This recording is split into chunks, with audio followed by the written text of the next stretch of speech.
Welcome back to the show. We got a great one lined up for you. Somebody roll that beautiful intro.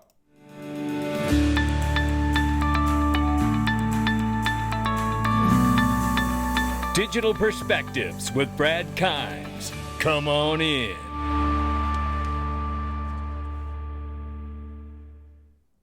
Welcome back to the show. You can follow us on Twitter, YouTube, and digperspectives.com for exclusive content. Right now, $2.23 trillion market cap for crypto. The market is off by 0.1%. Bitcoin, 60,700 plus. Ethereum, 2,500 plus. 118 plus market cap for USD Tether. USDC is 34 billion plus. And XRP is at the number 7 spot at 57 cents. We're flat on the 24-hour right now. And we're off by 3.8 on the 7-day. The range of price between 56 and 58 cents. We're sitting smack dab in the middle. We will keep an eye on it as we move forward. Now let's get started. If you haven't done it very quickly and you've had the shot for COVID and experienced any problems, Dr. McCullough is advising all of us to try out Spike Detox. I've got a link underneath the website, and it's a discounted link. So you can get up to 10% off on Spike Detox if you've had the shot and you're looking to dissolution the spike protein from your body. This is something that I think is certainly worth checking out for yourself. And I also think every family should get the emergency medical kit because it has ivermectin, generic Z-Pak, and amoxicillin in it. And this is enormous because every family should have access to this medicine. You shouldn't have to go to a doctor to get this medicine. And we know what happens when emergencies arise around the world and how hard medicine can be to get a hold of.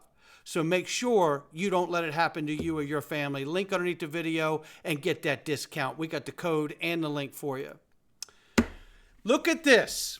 Starlink now approved in 105 countries. And this is exciting because we know that, look, let's understand this from the top down. We are dealing with the globalists versus the nationalists in the world. Now, some will say one's better than the other, but that's what's happening. We're not here to discuss that today. We're here to discuss the macro. There's a fight between globalist elites and nationalist elites. And the point of this, and me making this point, is to say that our current internet and the satellites that control our internet are floating around very high above the earth in outer space. Starlink is the new system for the internet, and it will be closer to the earth, and it will have complete coverage all around the earth. No more will it be an issue to get signal on a plane. No more will it be an issue to get signal in the Alaskan tundra or a Brazilian jungle. That's the point. The other point is that with this new system, no one around the world will be able to shut it off. No one will be able to create darkness when we need light so badly like we do now. Understanding what the U.S. government, let alone the other governments which have been complicit around the world, in using weaponization of social media platforms to control their own narratives. This is a fact. It's not speculative. It's a fact, Jack. It's going to get much harder for them to do these things and to control these narratives if Starlink's in place. That's what we need. A true internet that no one can control and turn on and turn off. Because that's what we've been dealing with, is the weaponization of social media platforms. The admission from Mark Zuckerberg that he has treasonously interfered with a federal presidential U.S. election. The guy should be put to jail, if not otherwise. And then we see the next layer down, the new super app, which will be Twitter, now X, a super app, just secured another money transmitter license in Maine, which now brings the license total to 36. We got 14 to go, says Echo the Truth. Shout out to him. Give him a follow. So you have Starlink. You have this new super app that can service the world as well as the country. Now we have an internet you can't shut down. And now we're going to have a super app which everyone can join, send money and value across using Starlink and the super app for which no one else can control or stop. You can see how they're ushering in. Look, let's understand what Ripple has done with their market infrastructure on the wholesale back end for the entire financial world. What you see here in front of you is the connection to the consumer on the front end. Come on in. Meanwhile, crypto is far from the currency of choice for financial predators, says former CFTC Commissioner Fred Hatfield. That's really the US dollar, in opinion. Yeah, we know. The problem here is the administration, right? The administration itself, Biden and Harris. Now, they may pull a rope-a-dope, but this is what we're seeing until it turns into a rope-a-dope. What we're seeing now is knockout blows, one after another, coming after the crypto space. OpenSea receives a Wells notice from the SEC threatening to sue because they believe NFTs on the platform are securities.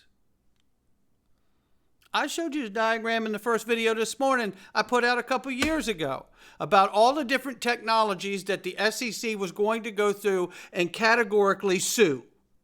And it's exactly what's been happening. Oh, push my NFT. I want you to push my NFT. I want you to push my company. I do NFTs. You know what I mean? Yeah, you want me to get in trouble with you and go to jail. And then what do? I get attacked by these people who have these NFT companies selling fake land, telling me that I'm the problem. Were you going to pay my legal bills if I got in trouble for talking about your fake land? This is the kind of moronic idiocy I've been battling for years. That's why I don't push tokens. I talk about Ripple and XRP, and they do not pay me to do so and never have. That's why I'm comfortable talking about them, and especially now knowing that XRP has legal clarity. But here's a fun fact about the SEC's latest guerrilla stunt that they just pulled on the crypto space and NFTs.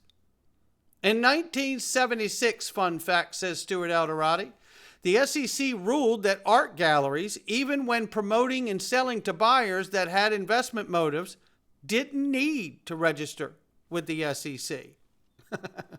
Sounds like it's dead on arrival, but again, here's the problem. It doesn't stop the SEC from causing you problems. They will attack you knowing full well that they don't have the right to do so legally. They don't have a profit loss at the end of the year. They're a government agency with endless amounts of money. They don't care about the fallout. They've made that completely clear. They sued Ripple and they didn't break one law. This is why you must be careful. Not to mention the other angle that could be here. We know that the U.S. government and certainly Biden and certainly Harris administration have absolutely proven to weaponize social media. So why would it be a reach to think that this latest attempt with the SEC to sue over NFTs might be just one more angle to attack Donald Trump because he just launched another new NFT as well? They don't have to be right. They just have caused a problem. The illusion. Meanwhile, the SEC isn't likely to appeal the ruling in the Ripple lawsuit, says Bill Morgan. He's lessened the odds to 55% chance now. And I don't know, but we have another about a month or so to figure out what's going to go on here. I think it's 38, 39 days, somewhere in that neighborhood. And we will see whether they're going to appeal. Remember, if they appeal and it goes to the Second Circuit Appellate Court, then what are we going to see then? The SEC runs a real risk if they lose at that level of really shutting down this regulation by enforcement. So some believe that they won't appeal because it could handcuff them when it comes to going after the rest of the industry, like we just saw them do with NFTs and OpenSea. However, there are some that remain very bullish that we could get this rope-a-dope with legislation, and that in some last-ditch effort, Harris would convince Chuck Schumer, who has admitted that they could put the legislation through by the end of the year through the Senate, which also is an admission by Senator Chuck Schumer that he's nothing more than a mobster. And he's using his power in the Senate as a mobster. And you should vote his ass out. And anyone who's been an anti-crypto army warrior against crypto, or a general like Senator Warren, vote him out.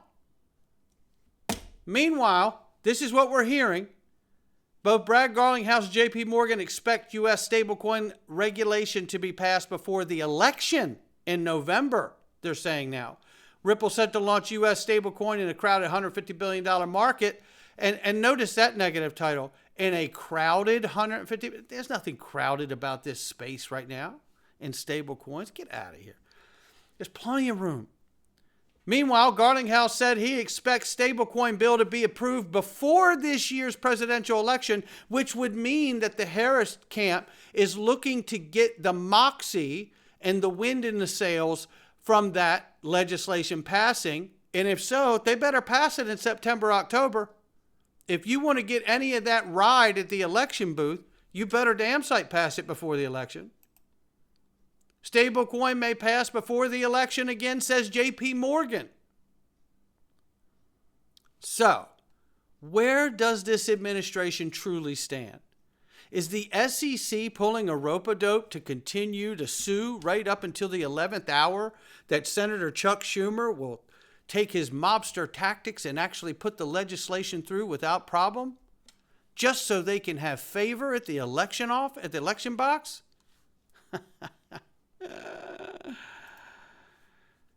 Then there's Brian Armstrong, who also predicts crypto payments fueled by advancements in stable coins, layer 2 blockchain technologies will be next explosive growth area. This is highly suggestive that we are going to get legislative clarity for stable coins as well, fueled by advancements in stable coins. What advancements? You hold it 1-to-1 or a surplus. There's no if there's any advancements, Brian, it's going to be clarity and legislation. The hell kind of double talk is this?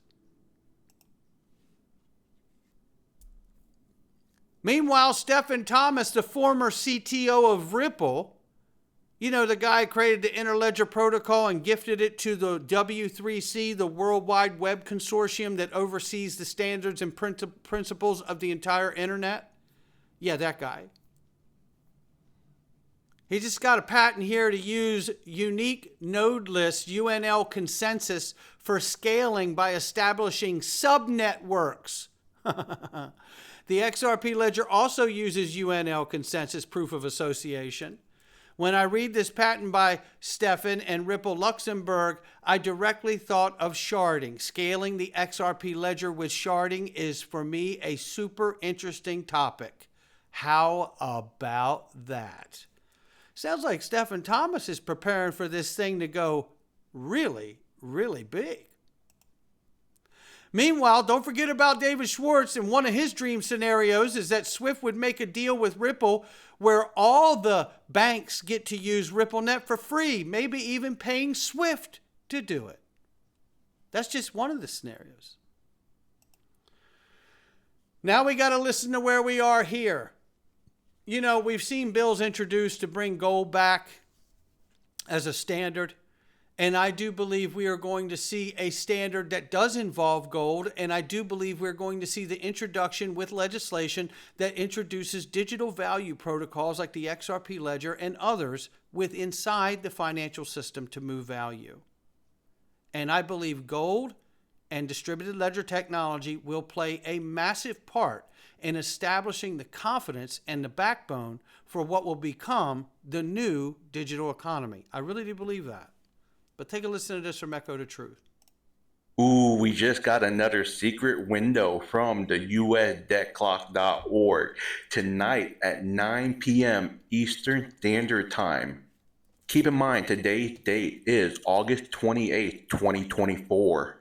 I wonder what they're going to reveal, considering that, the scale is not equal. Are they going to be bringing balance back to the force? With that being said, the other day we had a secret image that's similar to the one that was released today, right? Where it says, make the impossible possible. And it showed up at 6 p.m. Eastern Standard Time. The image that was revealed at 6 p.m. was this one where it said, defund the Fed, that was created in 1913. And you can see that the pyramid is just going downward, right? And it's pouring liquid gold all over the United States. And it does look like to me that these are nodes, right?